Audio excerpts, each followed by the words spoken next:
Marathi news live.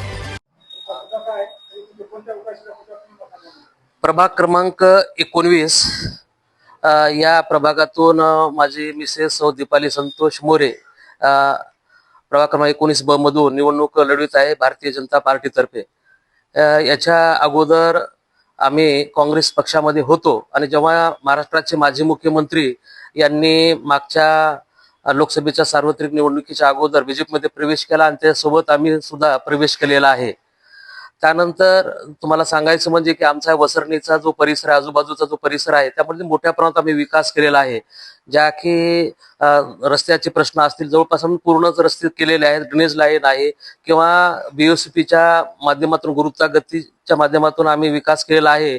आणि या भागातील जे प्रमुख जे समाज आहेत त्यांच्याही आम्ही स्मशानभूमी केल्या आहेत, जसे की हिंदू स्मशानभूमी, वाल्मिकी स्मशानभूमी झालेली आहे, बौद्ध स्मशानभूमी झालेली आहे, मुस्लिमांचं कर्बस्थान सुद्धा आम्ही पूर्ण कंपाऊंड बांधून दिलेलं आहे।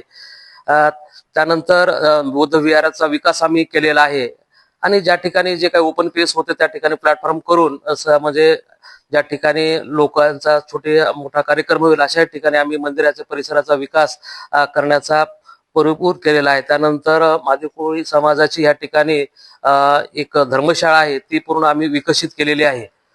आता ह्यावेळेस 2025 जी सार्वत्रिक निवडणूक आहे, या निवडणुकीच्या समोर आम्ही महाराष्ट्राचे माजी मुख्यमंत्री तथा विद्यमान खासदार अशोकरावजी चव्हाण साहेब यांच्या नेतृत्वाखाली विकासाचा दृष्टिकोन समोर ठेवून लोकांच्या समोर आम्ही जात आहोत। लोकांचा सुद्धा आम्हाला मोठ्या प्रमाणात प्रतिसाद आहे। त्यांना माहित आहे की आता महाराष्ट्रामध्ये सुद्धा बीजेपीची सत्ता आहे, केंद्र सरकारामध्ये सुद्धा बीजेपी सरकार आहे आणि त्यामुळे निधीची काही कमी पडणार नाही। लोक सुजाण आहेत, नागरिक आहेत आणि आमच्या या ठिकाणी सर्व लोक आमच्या बाजूने नक्की राहतील असा आम्हाला या ठिकाणी साम विश्वास आहे।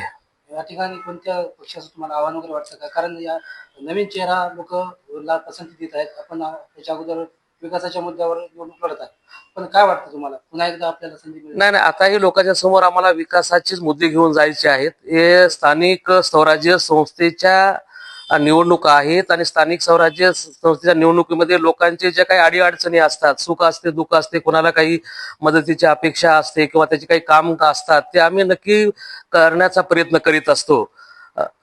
त्यामुळे आम्हाला नक्की लोक आम्हाला मतदान करतील, याच्यामध्ये काही वाद नाही। आणि विचारलं तुम्ही दुसरा प्रश्न की विरोधकाकडे आम्ही जास्त म्हणजे हे घेत नाही, म्हणजे की पुढे कोण आहेत। आम्ही आमचे ज्या काही चांगल्या बाजू आहेत त्या लोकांना सांगण्याचा प्रयत्न करतो। इलेक्शन असते, लोकांचा मतदार जो राजा आहे तो राजा सर्वोत्तम असतो आणि त्यांना माहित असते की कोणाला मतदान द्यायचं आहे, की ते जाणून असतात। आणि त्यामुळं आम्ही आमच्या परीने आमच्या बाजू भक्कम करण्यासाठी आम्ही लोकांना म्हणजे विनंती करत आहोत, हात जोडत आहोत की आम्हाला ह्या आता 2025च्या सार्वत्रिक निवडणुकीमध्ये आम्हाला सहकार्य करा। आणि आम्ही आता आजच आमच्या सकाळी प्रचाराचा नारळ फुटलेला आहे कवठ्यातून आणि त्यामुळे हजारो लोकांनी म्हणजे त्या ठिकाणी आम्हाला रिस्पॉन्स मिळत आहे। लढाई आता आमची या प्रभागामध्ये सांगायचं म्हणजे तर शिंदे गट सेना त्यांच्यासोबत आहे। नाही, आता ते आता वरच्या लेवलवर युती आहे, विधानसभेमध्ये आहे, लोकसभेमध्ये आहे, परंतु स्थानिक स्वराज्यामध्ये आपण आता मागच्या निवडणुका ज्या झालेल्या आहेत त्यामध्ये अनेक ठिकाणी स्वातंत्र्यपणे निवडणूक लढवत आहेत, कारण ही निवडणूक कार्यकर्त्यांची आहे आणि प्रत्येक पक्ष प्रत्येकांना उमेदवारी देऊ शकत नाही। त्यामुळे आपापल्या परीने ज्या ज्या ठिकाणी युती झाली शक्य आहे त्या ठिकाणी झाली आणि नांदेडमध्ये झाली नाही, त्यामुळे स्वातंत्र्य आम्ही लढत आहोत। आपल्या प्रभागातील नागरिकांना काय आवाहन करशाल? आमच्या प्रभागातील नागरिकांना एवढंच मी आवाहन करेल की आतापर्यंत आमच्या सोबत तुम्ही खंबीरपणे आम्हाला साथ दिली, अशी साथ आता भविष्य काळामध्ये ह्या निवडणुकीमध्ये द्या, अशी मी त्यांना विनंती करतो। पूर्ण प्रभाग आमच्या अ ब क ड या उमेदवाराच्या माध्यमातून।